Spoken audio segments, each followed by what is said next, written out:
Hello, everyone. You're all really welcome to the latest Doctoral College webinar, where today we're looking at impact, or demonstrating impact in your research, in your doctoral research. And we're just going to look at whole areas about what is impact, the importance of demonstrating impact, just about understanding your audience, or what we might sometimes call your. Okay.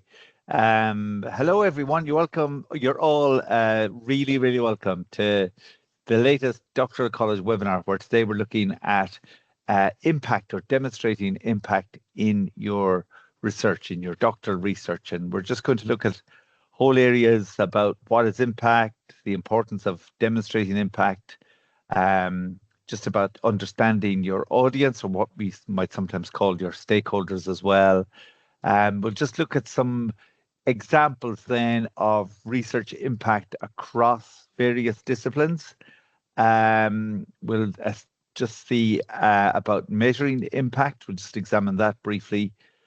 Communicating impact, then some strategies for practical tips or guidance for demonstrating impact, and then about just overcoming challenges when it comes to impact, and recording impact on Pure, which is the system we use here in the university.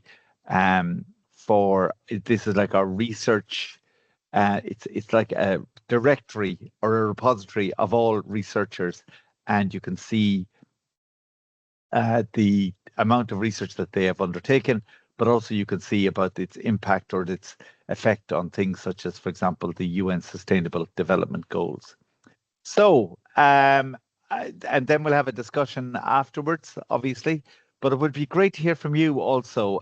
So what I might ask you to do early on, I'm going to give just to start off with a standard definition of impact, and then I'm just going to ask you in the chat, or those watching online, just about what you would see as the impact or potential impact of your own research. If you want to share that, then that would be great. So let's begin then with the webinar, and we'll just look at what we call, about what is impact, or what we can see as the potential of impact. So I've taken a definition. This is from the Research Excellence Framework in the UK, which says that impact, or that research impact, is an effect on, a change, or a benefit to the economy, to society, to culture, public policy or services, to health, to the environment, or the quality of life beyond academia. And it's definitely the case that no matter what kind of research you're doing, it's going to have some impact or some benefit, not only within academia, but also beyond. I know some people might say, well, my research can't have any impact beyond academia, but it certainly has potential for impact, even though that may not be very obvious to you right now. But we're going to just see if we can tease that out and get you contemplating about the potential impact of your research. So what we might say is academic impact would be, things like contributions to the field, or citations, publications, things like theory, like knowledge, methods within the academic discipline. So all of these things would be considered, an impact when it comes to your own academic discipline and your own academic environment. But something that extends beyond that, and that has an impact, if you like, on wider society, would be things like, say, if you assess what are the potential benefits to society, what influence this might have on policy, or indeed just in public engagement or civic engagement, with actors beyond academia itself. Mark Reed in 2018 defined impact as the good that researchers can do in the world. So with that in mind, what I'm going to ask you to do, and you don't necessarily have to do this, you may not even feel that your research warrants or merits yet a definition, or sorry, an answer to the question of what you think is the impact of your own research. So I'm just going to ask you to put that in the chat. To do is just look at the importance of demonstrating impact. So as I said, it can really help you in terms of your own career prospects, because it's certainly the case that your ability to demonstrate that your research has a use beyond academia itself will resonate, with employers both within and beyond academia. But it can attract funding and collaboration opportunities. Certainly, when you can demonstrate, the benefit that your work will have for others.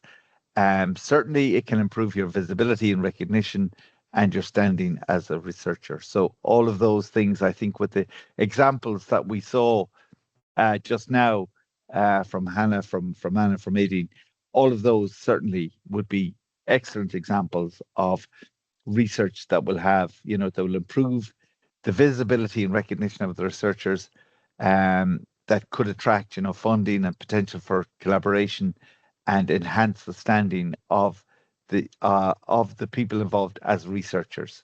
So that's great. I just want to talk for a moment about because I want to look at understanding, the audience and stakeholders next. But just before that, I just want to look at something called the REF, which is called the Research Excellence Framework in the UK. And that has a database of impact case studies. That is really useful for showing about how research, academic research undertaken, within universities can have, really effective applications in the real world. And if you look at this database, you can see the impact of all kinds of research from all disciplines.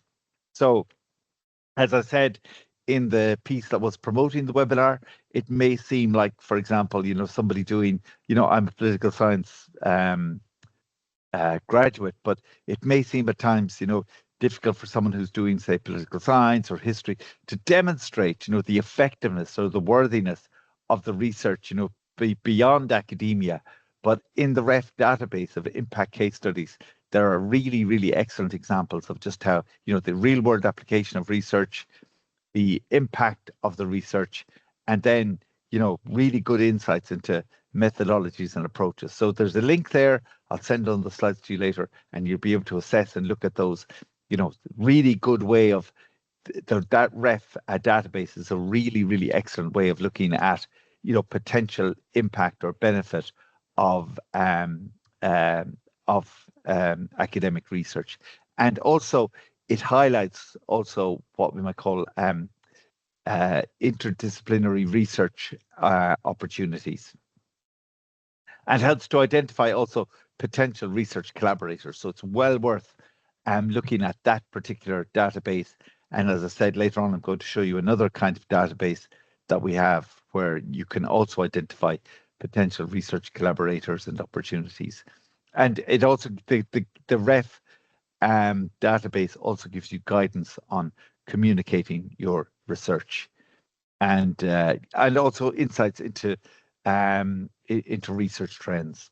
Okay, so the next part I want to talk about is just understanding your audience and your stakeholders.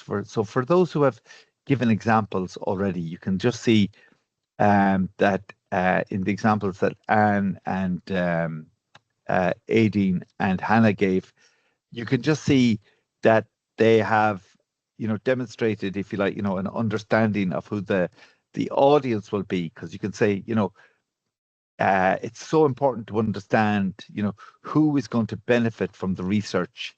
So say, for example, and again, I'll talk about this in a little while about coming up with, an impact statement and trying to assess, where your research could have a benefit or who you would identify as potential beneficiaries of your research. So the first thing I'd say is identify stakeholders. So who's going to benefit? Will it be, for example, people in the community, or what kind of people within the community? Will it be, professionals, people working on a particular problem? Will it be policymakers? Will it be, say, for example, caregivers? Um, could it be, voters in an election? Could it be, the populace at large in terms of traffic management systems or whatever it may be? Could it be in terms of, say, pain relief or pain management, or say, for example, uh, issues relating to um, piezoelectricity, for example. So you have to think, well, who is going to benefit from this research? So who are the stakeholders involved, and what kind of grouping or what kind of, area of the population do they belong to? What cohort of the population do they belong to? It's also another really important facet of impact is to, adapt your communication because, and again, uh, as um, as we know, sometimes when we're locked into a kind of way, when we're locked into a discourse, we can be very bound by that. As in, for example, we might, instead of using terminology that is accessible and understandable to a wider population, we might use terms that are a kind of esoteric language amongst ourselves that people outside of academia might find very difficult to grasp with or to understand. I don't mean because of its complexity, but just because sometimes in academia we tend to engage in inaccessible language or language that really, has become almost very arcane or obtuse or just difficult to grasp. So I think what everybody needs to do in terms of looking at the issue of impact is to use language that is accessible, but also to be aware of that you will be using a different kind of language with different audiences. For an expert audience, it's obvious that you don't need to adapt your communication from a lot of the terms and the expressions that you would ordinarily use and the acronyms that you would use. You don't need to, make your presentation that accessible if you're dealing with experts in your area. Obviously, if you're dealing with the general public or people outside of your discipline or other people in academia, you really have to make sure that, your language is accessible, that it's understandable. What was really telling at the National 3-minute thesis final just 2 days ago was how, when the presenter, the MC, asked the finalists, how hard is it to communicate your research or to distill your research into a format that is accessible to a general audience? Everybody said, "Oh my God, that is so hard, really, really hard to do." And some people find that that it's um, that is a real challenge in itself. But that is a great skill also, being able to create a way of communicating with stakeholders or with people beyond academia, beyond your discipline, in a way that is understandable. As I say, sometimes we get so entrenched in our own ideas that we don't realize that there is an outside audience there that really finds the language that we use very inaccessible indeed. Also, just in terms of looking at your research, another way of trying to understand your audience is, how can your research be used as a way to help solve, real world problems? And yeah, you may have seen, for example, in the piece that I wrote to promote this webinar, about many people don't see, for example, um, or people might find it difficult to assess, for example, the broader, if you like, benefits or potential impact, potential impact of someone's research. So we think of, um, uh, research that has a potential to have a significant impact. Sometimes we think of things like, medical therapies and treatments, or scientific discoveries, but also, people in areas such as, politics and history may underestimate the potential impact of their research, because they may not, and I gave the example about how somebody doing research in history or in political science may be dealing in an area that would empower voters, to make informed choices about parties, about candidates, and about policies. And, by critically assessing, for example, how history could be used or misused in public debate, or in public debates or public discussions, that or in public discourse, that this kind of research can then, show that there are malign political actors who are misusing or misconstruing, history, or misconstruing the facts to benefit their own agenda. And that kind of research could be really, really impactful and really beneficial to voters and to the general public. So some people might think, as I say, they're in a discipline where impact is not that important, but it actually is. And no matter what discipline you're in, your research has a potential to have an impact, beyond your own discipline and beyond academia. Now, these are some examples, of how, research benefits society, but there are many, many more. So say, for example, as I say, we tend to think of research in terms of impact, in terms of, say, areas like cancer diagnostics and therapy, environmental conservation and climate change, language and linguistics, intelligence and cyber security, public health and well-being, economic policy, cultural heritage preservation, just in terms of agriculture, innovation and techniques. All of these, are really, really important in terms of, say, just how they have advanced disciplines, how they advance science, how they have advanced human understanding. So all of this, so many of the great advances within society have come from research, or from, academic research. And as I say, no matter what discipline you're in, your research does have the potential to have, an impact on society. Sometimes it can be difficult to gauge, how long into the future is my research going to have an impact? Will it be solely be my research, or will it be, working in collaboration with others? Will it be something that, will my research have, an immediate impact, or is it having an impact now?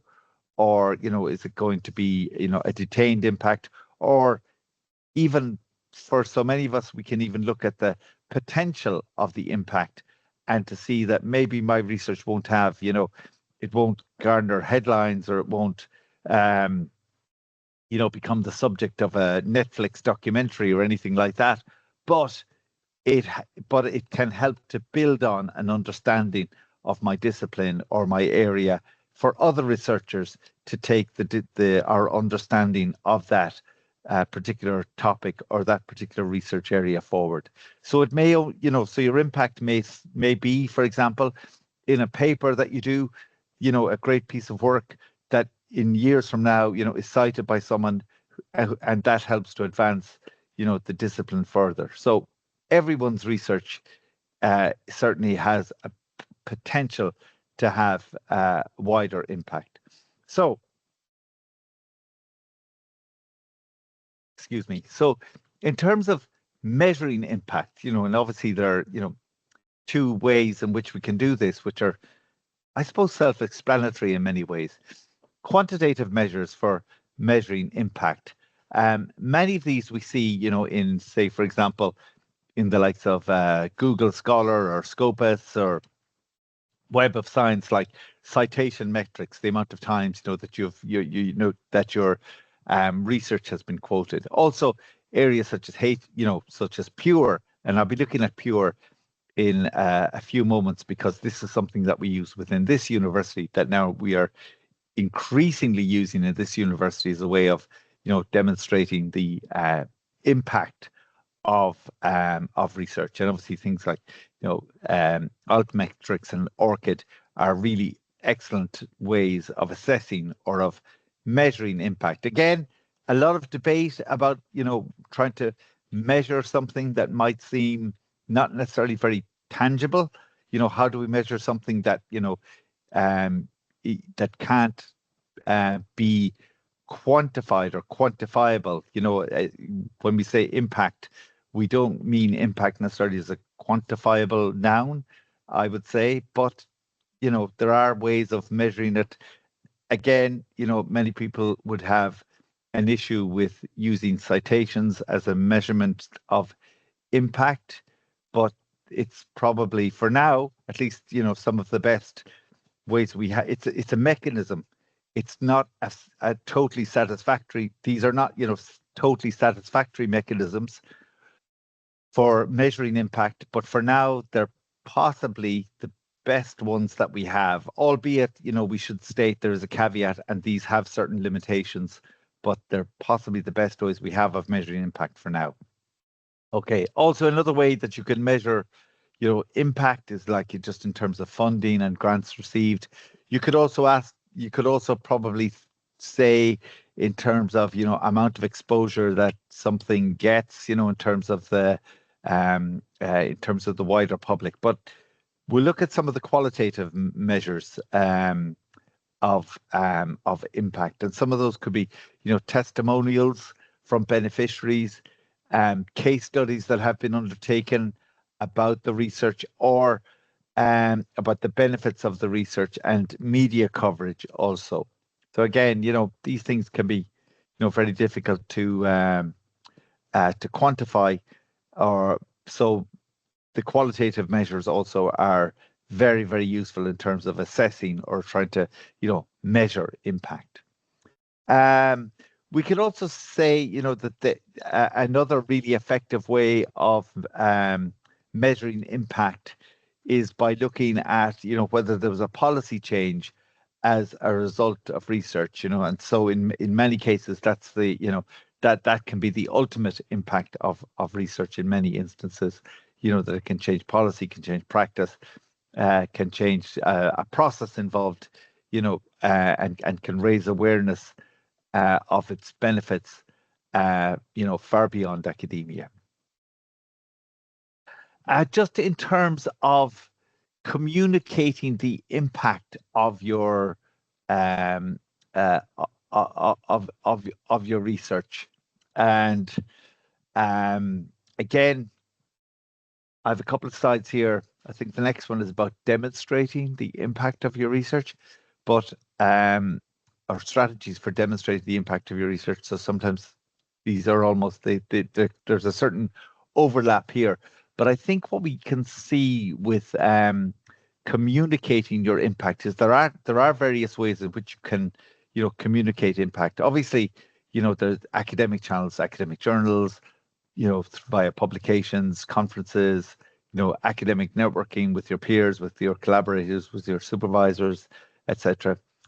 There's also obviously public engagement platforms, and with the proliferation of so many social media channels now, there are so many ways and instances in which you can gain greater traction for your research, like through blogs, through stories or postings, on Instagram, on LinkedIn. There's various mechanisms, for putting your research out there, just on YouTube also, and a whole myriad of social media outlets in which you can demonstrate, or in which you can disseminate your research. And obviously podcasting is a really popular way of doing that also. Also, just in terms of collaboration with industry and with industry partnerships and interdisciplinary projects, all of those are really good ways of getting your research into the public domain and communicating your research and building partnerships with others and collaborations with others. I would say, for example, that just want to talk for a moment or two, well, a few moments, about something called strategies, or I might have said here tips or guidance for demonstrating impact. I would say that no matter what stage you're at in your PhD, it's always good to think about impact and think about, impact goals. And that might seem like a strange thing to refer to, but if you can think about what you would like to see as the impact of your research, and to contemplate that, maybe write out, what would you like to see as the, potential or benefit or impact of your research. It's always good to do something called an impact statement. So this would be just about where you state, who's going to benefit from the research, or potentially who could benefit from the research. So who are the potential, I hate to say, stakeholders and end users of your research, because, you're doing research. Those of you who are here listening or watching this, you have so many different disciplines that you're engaged in. So it would be good if you could, articulate who could benefit from your research, because that in itself, that kind of impact statement would then become, if you like, that could be a base that you could use then for your impact activities. It just gets you to contemplate more about, the potential impact. And impact itself, it's not an end in itself. It shows you're doing research that's going to have a benefit for wider society, but it's also going to benefit yourself in terms of your own career, because the more you can demonstrate impact of a, of a technique or a process or a patent, whatever it may be that you're doing, of a work of art or whatever it is that you are engaged in, the more you can demonstrate, the wider impact of your research, the better it is in terms of, for you, in terms of your future career as a researcher. And also, it's always good to build a network. Networks, just are so important, not just in terms of, like, obviously networks are so important, just in terms of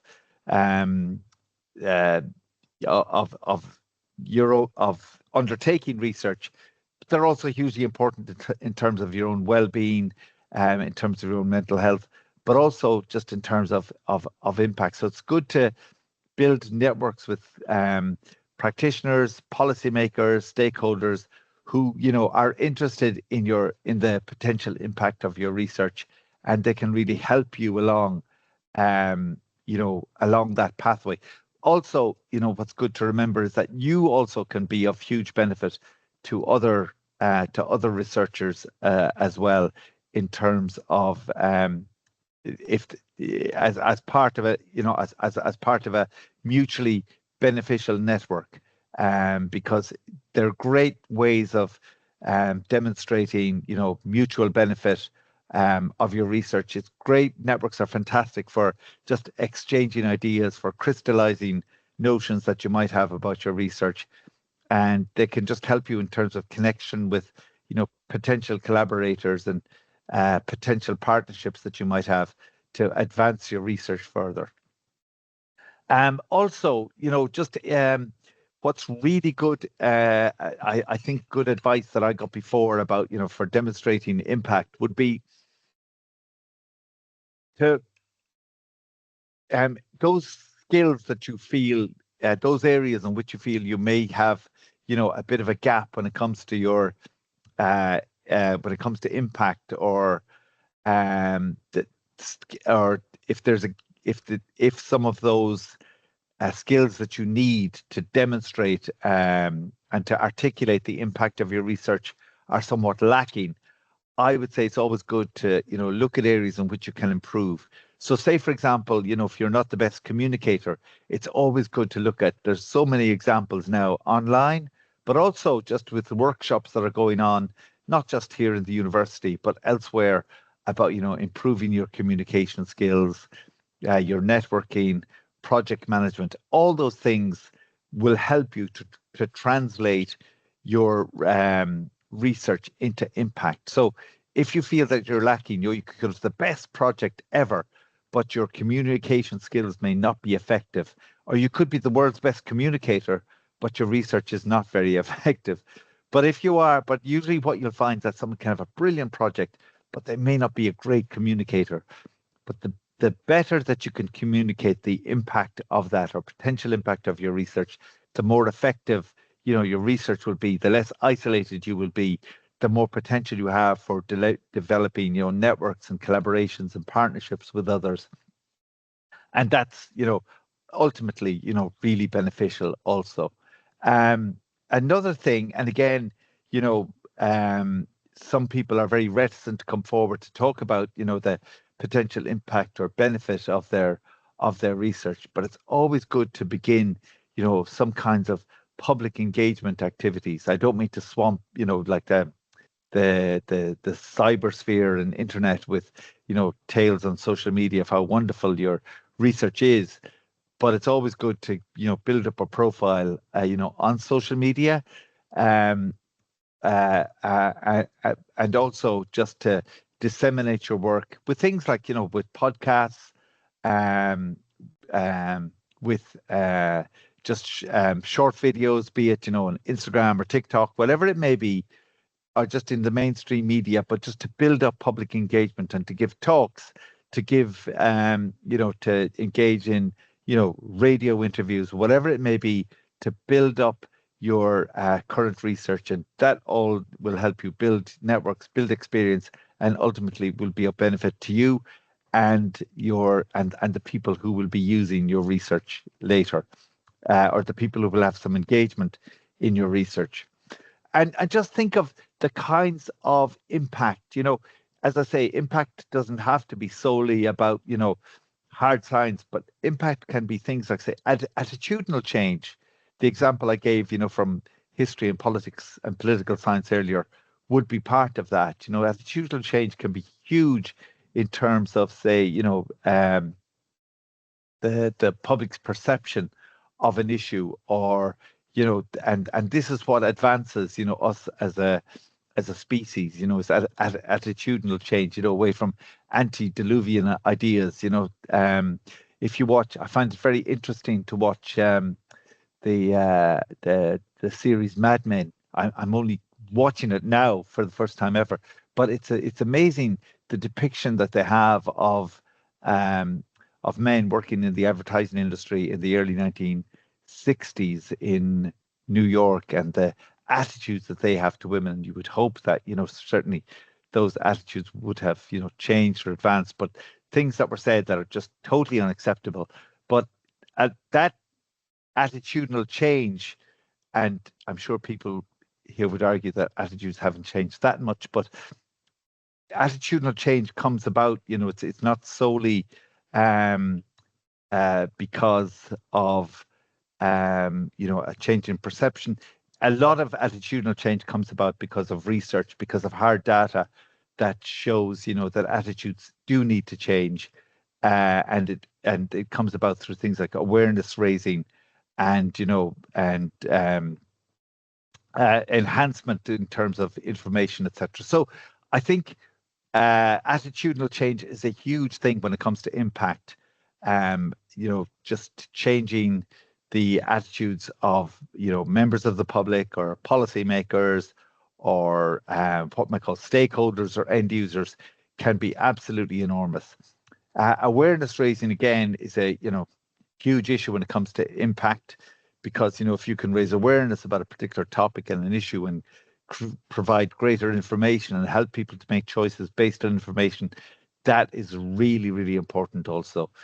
Economic benefits, obviously, goes without saying. Again, that's another excellent example of impact. Social improvement, influence on policy, cultural enhancement, health outcomes, all of those are kinds of impact that that research can have, and they could all be seen as very, very positive indeed. Obviously, there's going to be a lot of challenges when it comes to trying to demonstrate or show, impact. So some of those challenges are, your time constraints are, enormous when you're doing a doctoral research. But for example, if you're trying to, so juggling your PhD work with, impact activities can be difficult indeed, but your PhD undoubtedly is going to have a positive impact, or has the potential to have a positive impact. So it doesn't necessarily mean that you have to think of, impact as something separate from your doctoral research itself. In so many instances, impact is built in, it's embedded, it's baked into your PhD already. And then, measuring impact, because a lot of people will ask, well, how do you actually measure something that can be so intangible? So it can be difficult to quantify or to demonstrate, particularly the longer term effects of impact also. That's a good link there. And again, I'll send this to you later. It's called Fast Track the Impact of Your PhD. That will give you really good advice for how to, you know, make an impact in I suppose, the most, um, how might I say, most suitable amount of time, given, you're dealing with so many constraints in terms of time. That link there will certainly give you ideas for how to demonstrate and to show the impact of your PhD in the least amount of time possible. What's always good in terms of overcoming, if you like, those impact challenges is planning early. So to incorporate planning for impact from the earliest stages possible of your research. Again, a lot of people may not do this, and that would be, I mean, that's perfectly acceptable and normal. That you may not have thought through a lot of the what the potential impact of your research is going to be.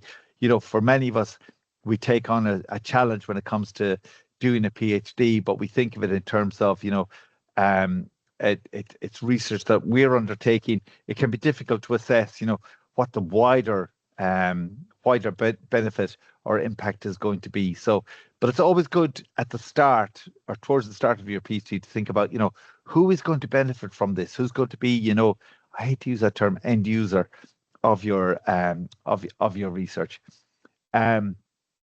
It's always good to speak to people who are communication specialists, or people like, say, for example, in every university will have a research impact officer, or within your own department, within your own faculty, there will be somebody, who will deal with this issue of, of potential impact. And there's some really excellent people within the university here who are, not just research impact officers, but deal with the whole area of research impact, or specialists in the area of research impact. And then I was going to say, use a tool like Pure. So I'm just going to show you just about Pure, because it's the one that we use here in the University of Limerick. So this would be the landing page, for example, of those, for example, I don't know if many of you have already created a profile on Pure. Pure just began here in the university last year, where we acquired it. And I think we have 2,000 users so far. So it would be great if more, PhD candidates were using Pure as a way of demonstrating your research. But it's a really, really effective way of showing, what the just about your demonstrating your research, of demonstrating the areas in which you are open for collaboration and partnerships with others. But also, it's a really effective way of showing, for example, how your research is aligned with the United Nations Sustainable Development Goals.